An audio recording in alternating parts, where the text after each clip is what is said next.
Alo. Assalomu alaykum. Pochcha? Ha, xola. Men Shodiman. Ha, Shodiya. Xola. Uydamisan yo qayerdasan? Uyda. Ha, uyda bo'lsang, men o'zim telefonim puli yo'q ekan, mana bitta ukamga iltimos qildim-da, nima dedim, Toshkentda edim, Sergeliga ketyaptilar. Ha. Menikida telefonda pul tugagan ekan. Aha. Shunaqangi yomon yomg'ir yog'ayapti, anaqa yo'li bor ekanda, burun qaynatam o'raqni 3 marta yerga tiqib, shop bobolarim deganda yomg'ir to'xtar edi-da.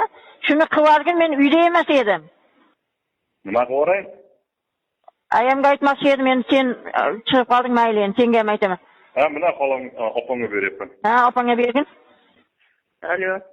Assalomu alaykum, aya. Ha, Malika qanday? Yaxshi, rahmat. Men mana bitta ukamdan iltimos qildim, birov telefonda telefon qilyapman. Uzr endi. Telefonda tugagan ekan. Uyda o'raqlaring bor. Yerga tig'ib olib turib 3 marta sof bobolarim deb yo'lini qilib qo'yinglar, bu yomg'ir to'xtasin. Meni qaynatam shunaqa qilar edi avval. O'zini yo'li bor buni ham der edi.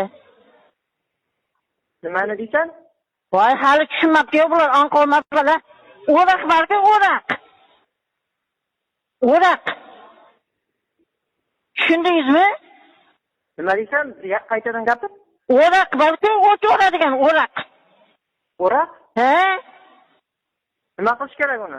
Yerga chiqib olib, sof bobolarim deb aytish kerak ekan. Ha. Yo'lini qilish kerak ekan. Aha. Men uyda emas edim, shuni sizlar qilib qo'yinglar. Ha, mayli bo'pti. Men Sergeliga ketyapman, mayli, rahmat. Ha.